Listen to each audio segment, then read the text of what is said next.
Hello everyone, my name is Olivia Savage and I'm a digital media, marketing, and project manager here at Newswire.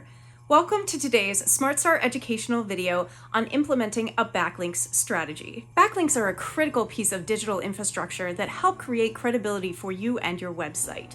So today we're going to talk about how to make sure that you are implementing a backlink strategy that will suit your needs. Here today to talk about this and more is my colleague, Maria Marhefka. Welcome back, Maria. How are you? Hey Olivia, thanks for having me back. I'm excited to talk about all things backlinks today. Okay, so before we dive into building a strategy, let's first step back and define what a backlink is. So backlinks, they're often referred to as inbound links, and they're links that are created when one website links to another. For example, if your website was to link to another website, you've created a backlink for them. And if a website links to your website, they've created a backlink for you. Got it. And now let's go over why a backlink is important.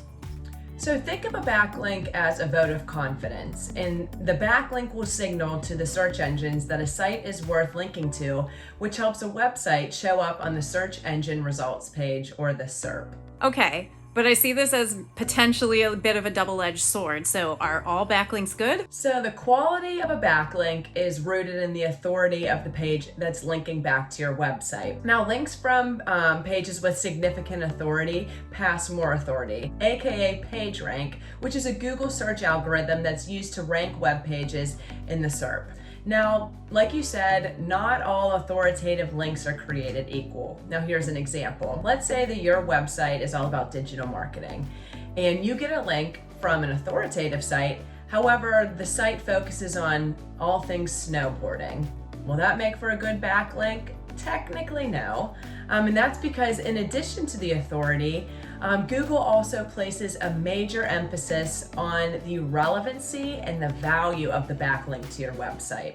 Now, the more backlinks that you can align with the content on your website, the better. Okay, and now let's throw a little more terminology into the mix. Can you define the difference between white hat SEO and black hat SEO? So, white hat SEO is the more ethical or right way of optimizing a site and improving your search rankings. You know, these SEO tactics, they stay within the search engine's terms of service agreement.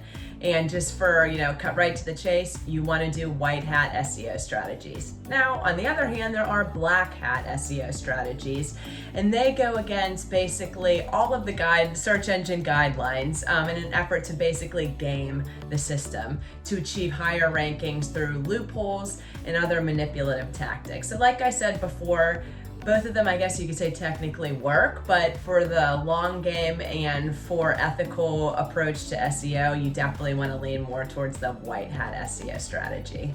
Okay, got it. That's actually a really excellent segue into the next question that I was going to ask. Let's just go through some do's and don'ts. Definitely. So why don't we start out with the do's first? The first one is you should create valuable content. Now, whether it's on your website or you're writing content to share on another website, which would be like an example of that would be guest blogging, the goal is to create something of value for the end user. And the more relevant the content is that you create, the better your chances are to earn credible backlinks to your website. The second suggestion I have is engage with others. Allocate time to focus on the comment section of other websites. And when answering questions or offering insightful pieces of information, you always want to lead with value. And the goal is to compel people to head to your website for more information.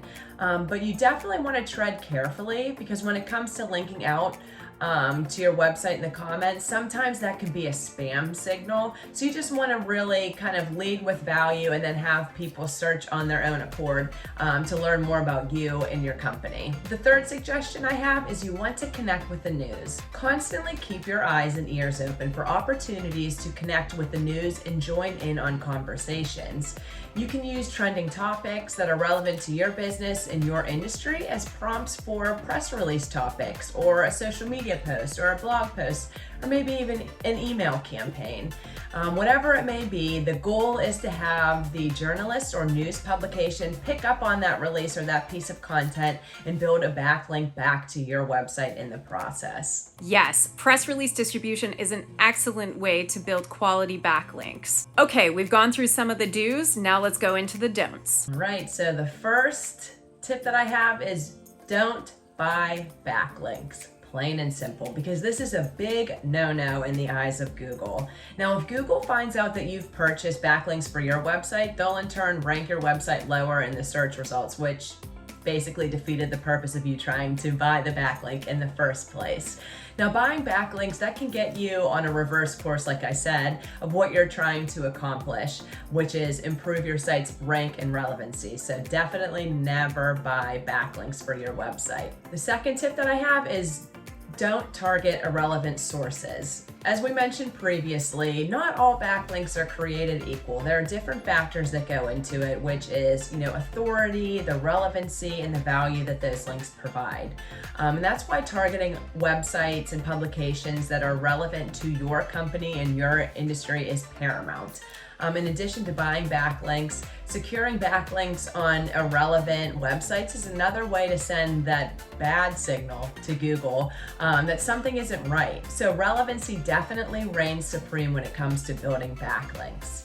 And finally, don't force it. Link building, it should be a natural part of your overall digital marketing strategy. And not only do backlinks help build your site's authority when done correctly, but it builds your brand too. And it's for this reason, when building backlinks, you should focus on, like I said before, that relevancy and value factor. Having an all or nothing mentality when link building, it's only going to hurt your efforts, and it's going to hurt your chances of doing what you're trying to accomplish in the first place. So instead, I suggest that you shift your mindset and focus on building real value through your content strategy so other websites will want to link back to yours. Definitely. Making sure that you're not just searching for other people to publish links to your website, but that you are making connections with relevant or interested parties who have a reason to be visiting your website or to be promoting whatever you're putting out there. That's just a critical piece, not only to build credibility with your search engine, but with anybody else who might be coming across your digital properties as well. So thank you again, Maria. This was incredibly insightful as always. And if you enjoyed this video, please be sure to drop a like or a comment down below. You can connect with us on social media, or you can visit our website, newswire.com. Thanks so much, everyone. Have a great day.